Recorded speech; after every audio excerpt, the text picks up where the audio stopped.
show you this the virtual the book on internet. The book is in internet. Okay, I'm gonna show you, and I think this only the teacher is able to use it. I think, I'm not quite sure. Let me see. I'm gonna show you.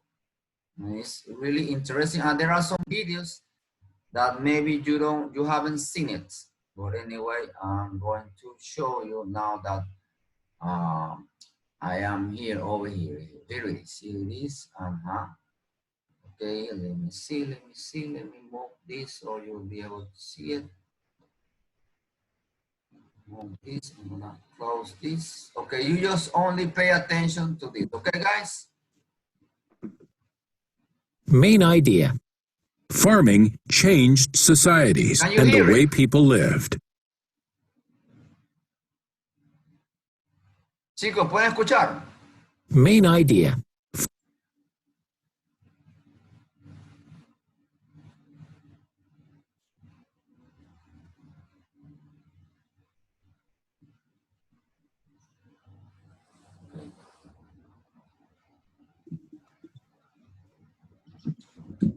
La tecnología aquí que va. Stop working with me. ¿Estaban escuchando, chicos? Sí, ok, listo, ok, no, que como no me decían nada, ok, solamente presten atención, que no me decían nada, yo asumí, de repente no. Ok, come on, let's go back, okay. Okay.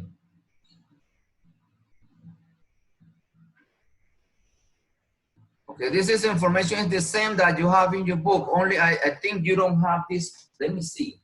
You don't have these pictures, you have some other pictures. This is how they live and how the farm, how the agriculture began back in those days, okay? This is the way how they... After the Neolithic Revolution, people used animals to help them farm the land. Okay. People also began to build permanent settlements.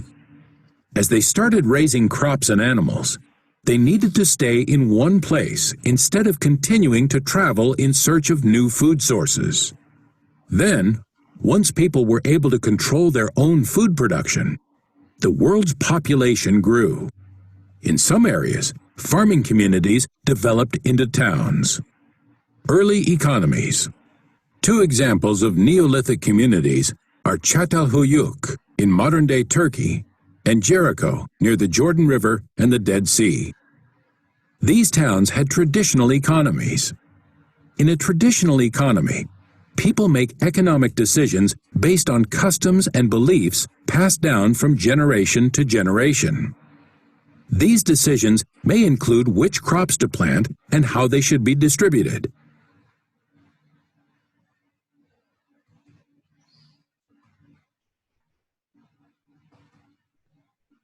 Hold on, guys.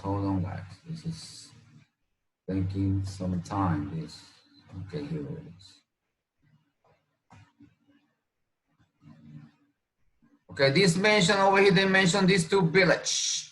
Back in those days, the first where all the farming society began. They call it this Çatalhöyük, and the other one was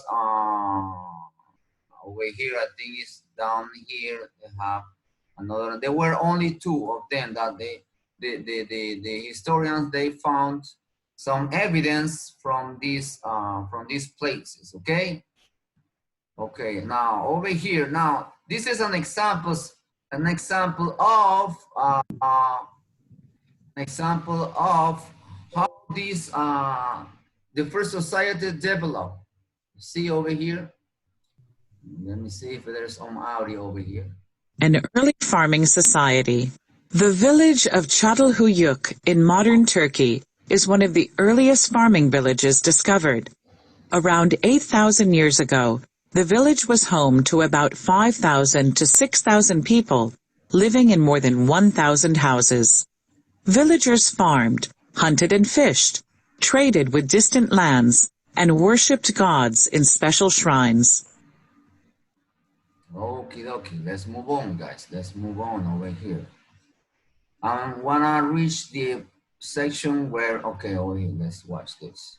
In Neolithic communities like Çatalhöyük and Jericho, people used primitive tools and methods to grow, harvest, and hunt sources of food. They created large pits for storage of food. This meant that farmers could increase their productivity by harvesting large amounts of food and storing it after harvest. Having a surplus or an extra amount made trade possible, since farmers had a supply of food that others might want to purchase or gain through barter. A barter system is a form of exchange where goods and services are traded for other goods and services. The people who lived in Jericho, for example, traded items like salt and grain for turquoise gems from the Sinai region. Religious practices. As populations of towns grew, in Neolithic communities, religious practices. Okay, let's stop right here. Now, as you see over here in this town over here, this town, what is the name? I can't remember. Çatalhöyük. They develop a different kind of harvest, a different kind of crops, and they traded with other towns. Okay, now in those days that's where began the commerce. So they traded. Okay, let's it's like in the PowerPoint presentation, it says, okay, they produce chickens and the other community produce, for instance, cows.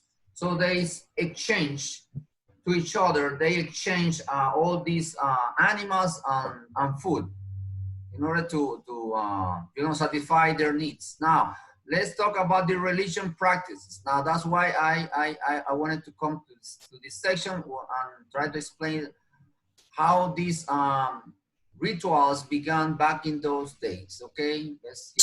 As populations of towns grew, groups of people gathered to perform religious ceremonies. Some put up megaliths.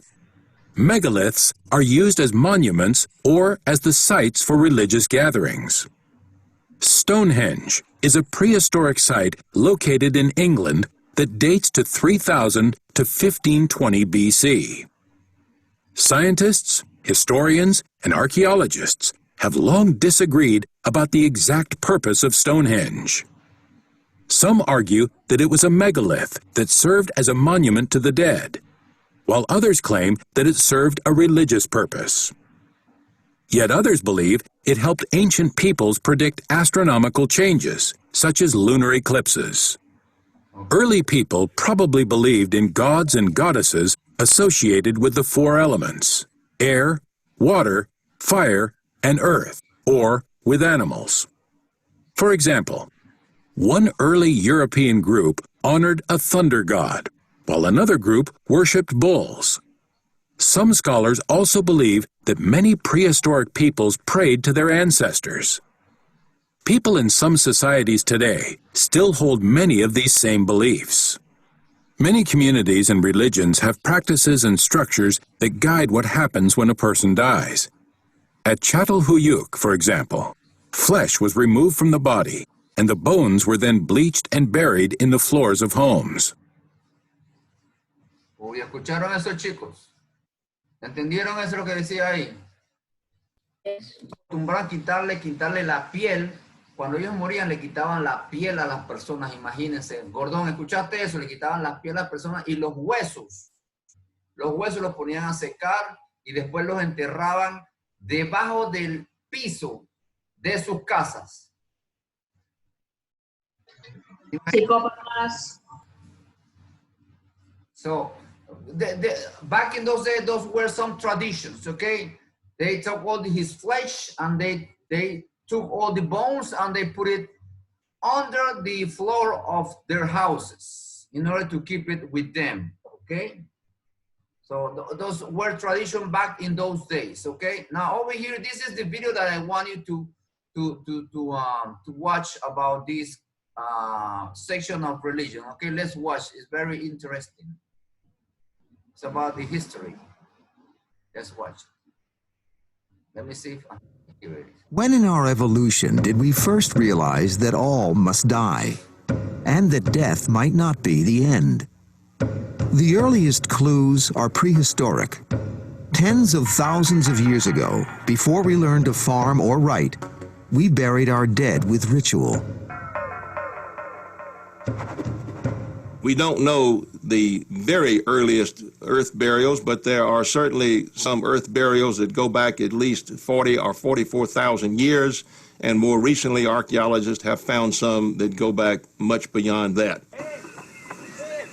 Despite the enormous gulf of time, archaeologists have found clear signs of concerns much like our own.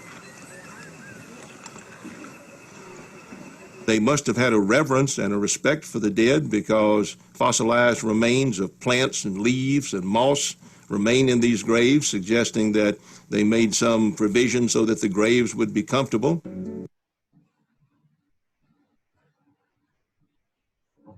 Okay, that's it. That's it. This is the video that was over here in this section. Okay, I think this was the last, yes, it was over here. Government and society. This is the last part of this section. Let's go over this information real quick, and that's the end of the class. Government and social order. Remains of societies can sometimes give clues about government and other social structures. At Çatalhöyük, archaeologists have not found evidence of any government buildings or public spaces that might have been used by a group of people larger than a family. The village also does not appear to have been led by an individual. However, women seem to have been treated equally in Çatalhöyük society. Men and women ate the same foods and did similar types of work. Jericho, by contrast, has more evidence of an organized government.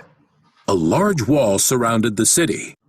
Building a structure like a wall requires many people to work together under the direction of another person or group, like a government. Okay, this is the end of this, and I think we were starting, let me see if I can open over, okay, this one there. I think we were discussing the same information over here in this PowerPoint. Let me go over the last, I think I explained this already. And this is the section that Jericho, they talk about this place, Jericho. That this, that's what they found. The historians have found this kind of a structure that it tells that really was a government, because they need a lot of people in order to create all this structure, this architecture. So it means that somebody was in charge and was very well organized, and it means that it was a real government who was in charge of all this city, the Jericho city. All right, guys. Okay, this one was the last, I think was the last, yes, that was the last slides that I didn't show it to you. Now let's, I don't know if I gave you already the numbers for the assignment. Did you have it already? Did you solve all the assignments? Yes. Yes. Okay. Yes. Yes, we have only 1 hour, 1 minute, sorry. Okay, anyway, just to remind you which were the numbers on page 58, 58, la 1A, la 1B, la 2A, la 2B y la número 3, ok. Esa la vamos a resolver y la vemos la otra semana, como para ver, yo lo veo el viernes creo que lo veo, ¿no? Creo yo, déjame ver porque ya me... I'm so confused with this, you know.